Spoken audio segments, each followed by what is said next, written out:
Welcome to active contracts Tamil. So என்னோட name Krishnamurthy. நான் SEBI register advisor கிடையாது.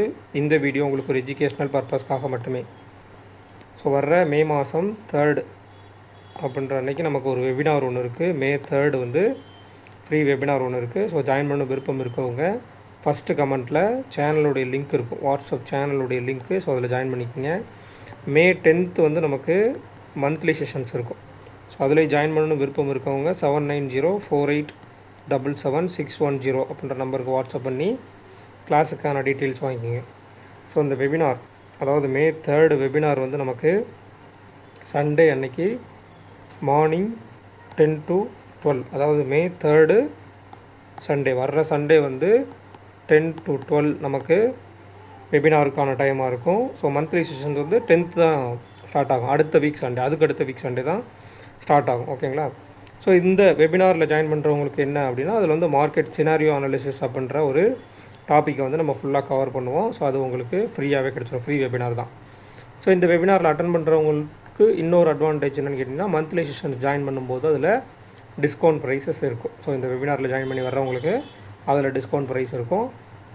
ஸோ இதில் ஜாயின் பண்ணுறவங்களுக்கு மட்டும்தான் அந்த டிஸ்கவுண்ட் ப்ரைஸஸ். ஏன்னா அதில் ஒரு டாப்பிக்கை நான் ஆல்ரெடி உங்களுக்கு கவர் பண்ணிடுவேன். ஸோ அதை பேஸ் பண்ணி நீங்கள் 1 வீக் பார்த்துட்டு வருவீங்கன்ற போது மந்த்லி செஷன்ஸில் எனக்கும் கொஞ்சம் அதில் வேலை குறைவு. ஸோ உங்களுக்கும் ஈஸியாக அதில் அண்டர்ஸ்டாண்ட் ஆகிக்கும். அப்படின்றனால அதை பேஸ் பண்ணி பார்ப்போம். ஸோ அது வந்து வர்ற சண்டே இருக்கும். ஸோ இன்றைக்கான மார்க்கெட் அப்படின்றது ஒரு இன்சைட் நெகட்டிவ் ஓப்பன். அப்போ ஓப்பனே ஒரு நெகட்டிவாக வச்சுருக்காங்கன்னா ஒரு நெகட்டிவ் இம்பேக்ட் இருக்குன்றது அர்த்தம் ஒன்று. அதே மாதிரி ஓப்பன் ஆனதுக்கப்புறம் நமக்கு ஓப்பனுக்கு மேலே ஷார்ட் எட்ஜினுடைய மிட் பாயிண்ட்டுக்கு மேலே அப்படின்ற பட்சத்தில் நியர்பை ஒயிட் எட்ஜினுடைய மிட் பாயிண்ட், அடுத்து ப்ரீவியஸ் க்ளோஸ்க்கு மேலே தான் இருக்காங்க. அடுத்து நமக்கு எஸ்டர்டே ஹை. அப்போ ஒயிட் எட்ஜினுடைய மிட் பாயிண்ட்டும் எஸ்டர்டே ஹையை ரீச் பண்ணி அங்கே நமக்கு கால் ஆப்ஷன் சைடு ஒரு மொமெண்டமும், at the same time put option செல்லிங்கும் நமக்கு கொடுத்துட்றாங்க. மார்க்கெட் வந்து மேலே போனது, எஸ்டர்டே ஹையை தாண்டி ட்ரேட் ஆகியும் மார்க்கெட் மேலே போகலை அப்படின்னா என்ன அர்த்தம்னா, அங்கே ஐடிஎம் டு ஓடிஎம் பர்சன்டேஜஸ் இல்லை.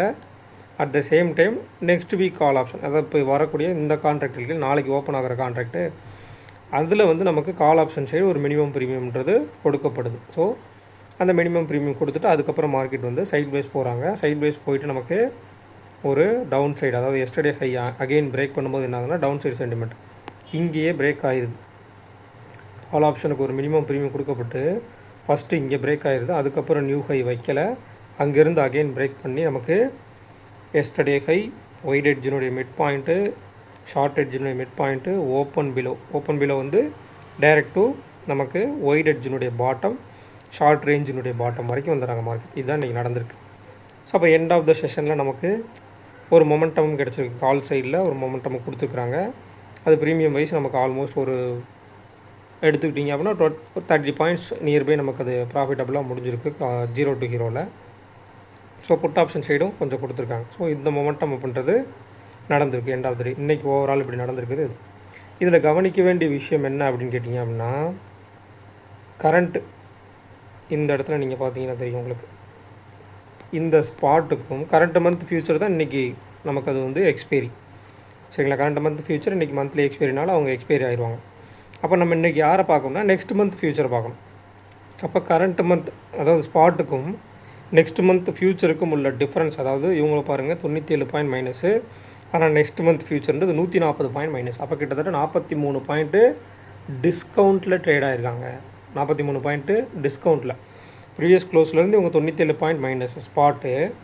பட் நெக்ஸ்ட் மந்த் ஃபியூச்சர்ன்றது 140 பாயிண்ட் மைனஸ். அப்போ 43 பாயிண்ட் அங்கே என்ன இருக்குது, நெகட்டிவில் ட்ரேட் ஆகிருக்கு ப்ரீவியஸ் க்ளோஸை விட. அப்போ என்ன அர்த்தம்னா இதில் டிஸ்கவுண்ட்டில் ட்ரேட் ஆகிருக்குன்னு அர்த்தம். ஸோ டிஸ்கவுண்ட்டில் ட்ரேட் ஆகும்போது என்னென்னா ப்ரீமியத்துக்கு பெருசாக மொமெண்டம்ன்றது இருக்காது. அப்படியே இருந்தாலும் ஸ்லோவராக இருக்கும். அப்போ மேலே போகிற மார்க்கெட் ஒன்று சைட் பேஸ் போடணும், இல்லை கீழே டவுன் சைடு ஓடணும்.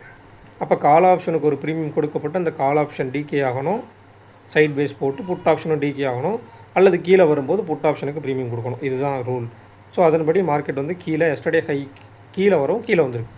ஸோ அந்த ஒரு பிடிமானம் இருக்குல்ல எஸ்டர்டே ஹைன்ற ஒரு விஷயம், அதை விட்டு கொடுக்கும்போது மார்க்கெட் கீழே வந்துடுது. அவ்வளோதான் விஷயம். ரொம்ப சிம்பிளாக நீங்கள் அண்டர்ஸ்டாண்ட் பண்ணிக்கலாம். ஸோ அதன்படி பார்க்கும்போது மார்க்கெட் முடிஞ்சிருக்க இடம் அப்படின்றது 23,995. அப்போ டேபிளில் வந்து நமக்கு 24,000 ஸ்ட்ராடல் கொடுத்துட்றாங்க. ஓகேங்களா? டேபிளில் நமக்கு 24,000 ஸ்ட்ராடல். இன்னொரு விஷயம், டேபிளில் வந்து நீங்கள் எப்படி பார்க்கும்போது இதில் நம்ம ஜென்ரலாக நம்ம ஒயிட் எட்ஜ் ஷார்ட் எட்ஜ் பார்ப்போம் இல்லையா, அதை தாண்டி இன்னொன்று பார்க்கும்போது இங்கே ஒரு மல்டிபிள் ஸ்ட்ராங்கிள் கால் இருக்குது, ஓகேங்களா. மல்டிபிள் ஸ்ட்ராங்கிள் கால் இருக்குது. பட் மார்க்கெட் வந்து நெகட்டிவ் சென்டிமெண்ட்டில் முடிச்சிருக்காங்க 24,000க்கு நியர்பை இந்த எட்ஜுக்கிட்ட.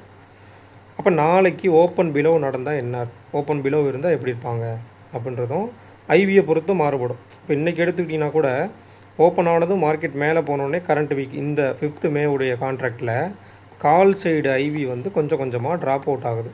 அதை நீங்கள் பார்த்துக்கிட்டிங்கன்னா தெரிஞ்சிருக்கும். நேற்றுக்கு நம்ம பார்க்கும்போது 17 இருந்தாங்க, கால் சைடு 17, புட் சைடு 17 இருந்தாங்க. ஓப்பன் ஆகி சிறிது நேரத்தில் வந்து புட் சைடு ஸ்டாண்டர்டாக இருக்குது 17லே இருக்குது, ஆனால் கால் சைடில் 15 வந்துட்டாங்க. அப்போ IV drop out, call side momentum ஸ்லோன்ற மாதிரி காமிச்சிடறாங்க. அப்போ புட் ஆப்ஷன் சைடும் அந்த ஐவி ட்ராப் அவுட் ஆயிருந்துச்சுன்னா மார்க்கெட் என்ன இருக்கும், சைட் பேஸில் போயிருக்கும். அப்போ புட் ஆப்ஷன் சைடு ஸ்டாண்டர்டாக அந்த ஐவி வச்சுருக்கனால அவங்களுக்கு உண்டான வாலட்டிலிட்டி கொடுக்கணும். ஸோ அதை வந்து அந்த வாலட்டிலிட்டி கொடுக்கும்போது அந்த இடத்துல எஸ்டர்டே ஹையும் பிரேக் ஆகுது, மார்க்கெட் கீழே வருது. இவ்வளவு தான், ரொம்ப சிம்பிளாக புரிஞ்சுக்கலாம் ஈஸியாக நீங்கள்.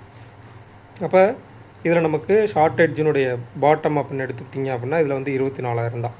ஒயிட் எட்ஜினுடைய ஷார்ட் எட்ஜினுடைய டாப்புன்னு எடுத்திங்கன்னா கூட 24,100ன்னு வச்சுக்கலாம். ஏன்னா 5 பாயிண்ட் தான் அப்படின்ற பட்சத்தில்.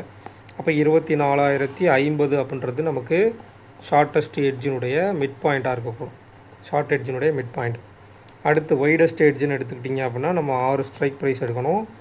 ஸோ அந்த 6 ஸ்ட்ரைக் ப்ரைஸில் நமக்கு 24,000 to 24,500. அப்போ 24,250 அப்படின்றது ஒய்டஸ்ட் எட்ஜினுடைய மிட் பாயிண்ட், ஓகேங்களா.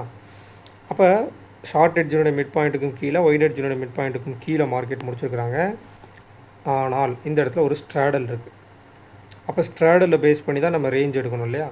அப்போ ஸ்ட்ராடலில்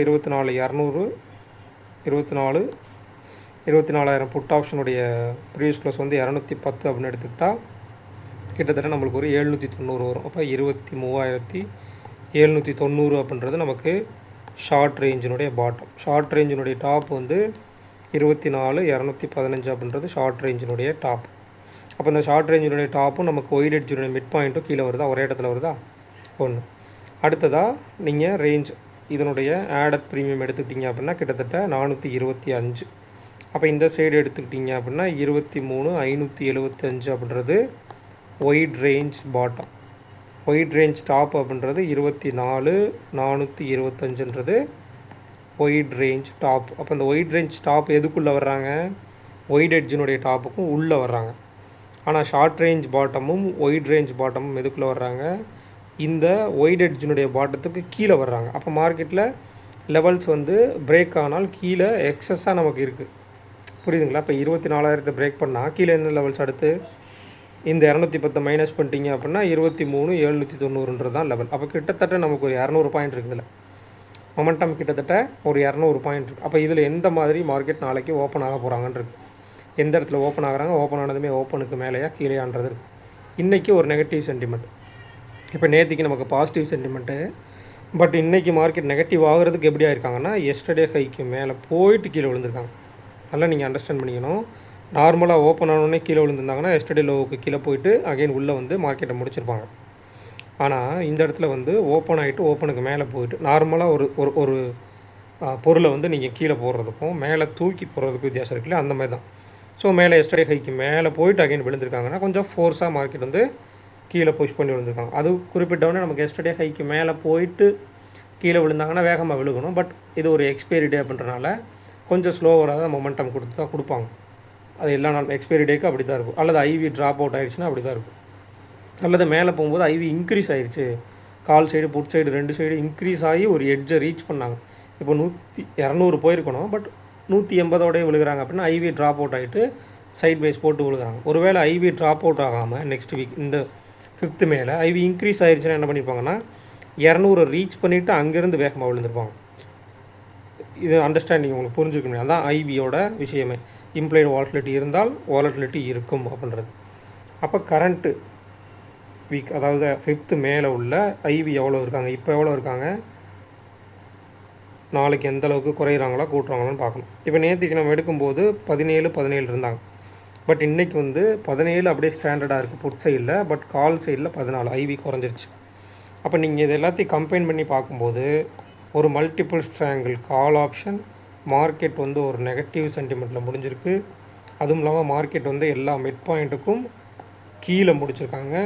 அட் த சேம் டைம் நமக்கு கால் சைடு ஐவி குறைவு, புட் சைடு ஐவி அதிகம். இப்போ மார்க்கெட் நாளைக்கு ஓப்பன் ஆனதுமே ஓப்பனுக்கு கீழே நின்றால் புட் ஆப்ஷன் சைடு ஒரு வாலட்டிலிட்டி இருக்கும். ஐவி அதிகமாக இருக்கனால புட் ஆப்ஷன் சைடு ப்ரீமியம் கொடுக்கப்படுறதும் சரி, கரைக்கப்படுறதும் சரி ஃபாஸ்ட்டாக இருக்கும். அப்போ மொமெண்டம் கீழே ஓப்பன் ஆனதுமே என்ன லெவல் பிச் ஆகுது, ஆக்டிவ் கான்ட்ராக்ட்ஸில் என்ன லெவல் வருது, ஒரு மல்டிபிள் ஸ்ட்ராங்கிள் புட்டா இல்லை ஸ்ட்ராடலாக ஸ்ட்ராங்கிளான்றதை பார்த்துட்டு அதுக்கேற்ற மொமெண்டம் நடந்து புட் ஆப்ஷனில் டீக்கின்றது நடக்கும். அல்லது ஓப்பனுக்கு மேலே நின்ட்டாங்க அப்படின்னா புட் ஆப்ஷன் சைடு டீக்கின்றது ஃபாஸ்ட்டாக இருக்கும், அவங்களுடைய ப்ரைஸ் இறங்குறதுன்றது ஃபாஸ்ட்டாக இருக்கும். அல்லது ஓப்பன் ஆனதுமே நமக்கு வந்து ரெண்டு சைடுமே ஐவி இன்க்ரீஸ் ஆகிருக்கு அப்படின்னா ஓப்பன் ஆகிட்டு ஓப்பனுக்கு மேலே என்னாங்கன்னா கால் ஆப்ஷன் கொடுக்குறதும் சரி, புட் ஆப்ஷன் கரைக்கிறதும் சரி ஈக்குவலண்ட்டாக இருக்கும். அந்த ஈக்குவல் பேசிஸில் இருக்கும்போது ஒருத்தர் கம்மியாகவும் இன்னொருத்தர் கூட இருக்கும்போது கால் சைடு இப்போ கம்மியாக இருக்குது, நாளைக்கு இதே நிலைமை இருக்குது, புட் சைடு வந்து அதிகமாக இருக்குன்னா நாளைக்கு ஓப்பனுக்கு மேலே நிற்கும் போது நீங்கள் கால் ஆப்ஷன் எடுத்தாலும் கால் ஆப்ஷனுடைய ப்ரீமியம் வந்து பெருசாக இன்க்ரீஸ் ஆகாது, ஆனால் புட் ஆப்ஷனுடைய ப்ரீமியம் வந்து டிகே ஆகிட்டே இருக்கும். ஸோ இதைத்தான் நீங்கள் வந்து கன்க்ளூட் பண்ண ஓவரால் நீங்கள் கம்பைன் பண்ணி பார்க்கணும். பார்த்து அண்டர்ஸ்டாண்ட் பண்ணிக்கிட்டீங்கன்னா ஈஸியாக உங்களுக்கு புரியும் மார்க்கெட். அப்போ மார்னிங் ஓப்பன் ஆனதுமே நமக்கு ஒரு ட்ரேட் கிடைக்குதா, ஒரு என்ட்ரி ஒரு ரேஞ்ச் ஃபிக்ஸ் ஆகுது, அந்த ரேஞ்சில் ஒரு என்ட்ரி அண்ட் எக்ஸிட் வச்சு முடிக்கிறோம்னா அதுக்கப்புறம் ஜஸ்ட் அபவுட் மார்க்கெட்டை பார்க்கணும். அதெல்லாம் நீங்கள் அண்டர்ஸ்டாண்ட் பண்ணிக்கிங்க. மந்த்லி செஷன்ஸ் உள்ள மெம்பருக்கு சொல்கிறது தான் உங்களுக்கு சொல்கிறேன். ஃபுல் டைம் ட்ரேடர் ஒரு ஆப்ஷன் செல்லரால் மட்டும்தான் ஃபுல் டைம் ட்ரேடராக இருக்க முடியும். ஒரு ஆப்ஷன் பையரால் வந்து பார்ட் டைம் ட்ரேடராக தான் இருக்க முடியும். அதை அண்டர்ஸ்டாண்ட் பண்ணிங்க. அப்போ ஓப்பன் மார்க்கெட்டில் ஒரு ரேஞ்ச் ஃபிக்ஸ் ஆகிட்டு அந்த ரேஞ்சுக்குள்ளே ஒரு மொமெண்டம் கிடைக்குது. ஏன்னா ஃப்ரெஷ் ப்ரீமியத்தில் உள்ள மொமெண்டம் மார்க்கெட் செட்டில் ஆனதுக்கப்புறம் அந்த ப்ரீமியத்தில் இருக்காது. நல்லா நீங்கள் அண்டர்ஸ்டாண்ட் பண்ணி. ஏன்னா ஐவி ட்ராப் அவுட் ஆகிடுச்சுன்னா முடிஞ்சுது. அப்போ ஐவி ட்ராப் அவுட் ஆகாத மார்க்கெட்டில் இருக்கும். பட் ஐவி வந்து ஓப்பன் ஆனோடனே ஒரு மொமெண்டத்தில் கொடுத்துட்டு அந்த மொமெண்டத்தில் அந்த ஐவி ட்ராப் அவுட் ஆகிடுச்சு அப்படின்னா அப்புறம் மொமெண்டமும் ஸ்லோவாகிடும். அப்போ அந்த ஆப்ஷன் பையருக்கு அந்த இடத்துல வேலை இல்லை. அப்போ ஓப்பன் ஆனோடனே ஃப்ரெஷ் ப்ரீமியத்தில் ஒரு மொமெண்டம் கிடைக்குது இல்லையா, அந்த மொமெண்டம் ஒரு 30 மினிட்ஸ் to 1 ஹவருக்குள்ளே ஒரு மொமெண்டம் கிடைக்கும். அந்த மொமெண்டம்குள்ளே ஐவி இருக்கும்போதே பையர் அவருக்கு உண்டான வேலையை முடிச்சுட்டு மார்க்கெட்டை க்ளோஸ் பண்ணிவிட்டு நீங்கள் ஜஸ்ட் அபவுட் பார்க்குறது மட்டும் இருக்கும்.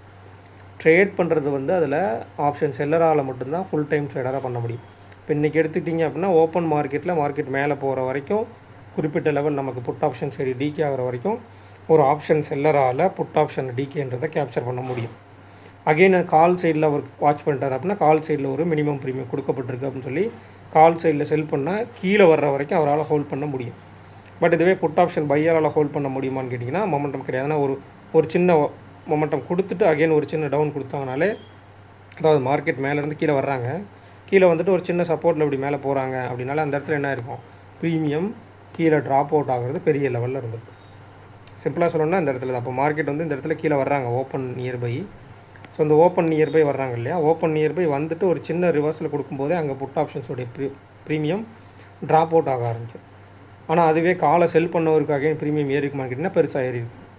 ஸோ இதுதான் செல்லர் வந்து லாங்கர் டைம் ஃப்ரேமில் அவரால் வந்து ஹோல்டு பண்ண முடியும், பையரால் வந்து கேப்சர் பண்ணுறது ரொம்ப ரொம்ப சிரமம். ஸோ அதை வந்து அண்டர்ஸ்டாண்ட் பண்ணிக்கிங்க. ஸோ வாட்ச் பண்ணி பாருங்கள். நாளைக்கு வந்து வெனஸ்டே, ஸோ வாலட்டைல் வெனஸ்டேவாக இருக்கிறதுக்கு சான்சஸ் இருக்குது. கீழே போனால் மேலே வர்றதுக்கும், மேலே போனால் கீழே அகைன் திருப்பி கீழே வர்றதுக்கும் சான்சஸ் இருக்குது. ஒன் சைடு மார்க்கெட் அப்படின்றது வெனஸ்டே அன்றைக்கி 80% ஆஃப் த மார்க்கெட்டில் நடக்காது, சைட் பேஸ் தான் நடக்கும். அல்லது ஒரு வாலட்டிலிட்டி இருக்கும், ஒரு 100 பாயிண்ட் 150 பாயிண்ட் ரேஞ்ச் கொடுத்துட்டு அகைன் திருப்பி ஒரு 70 பாயிண்ட் 50 பாயிண்ட் ரிவர்சல்ன்ற மாதிரி இருக்கும். ஸோ பார்த்து கேர்ஃபுல்லாக ட்ரேட் பண்ணுங்கள். இந்த வீடியோ பிடிச்சிருந்துச்சு அப்படின்னா லைக் பண்ணுங்கள், ஷேர் பண்ணுங்கள், சப்ஸ்கிரைப் பண்ணுங்கள். மறக்காமல் கருத்துக்களை வந்து கமெண்ட் செக்ஷனில் கமெண்ட் பண்ணுங்கள். நன்றி, வணக்கம்.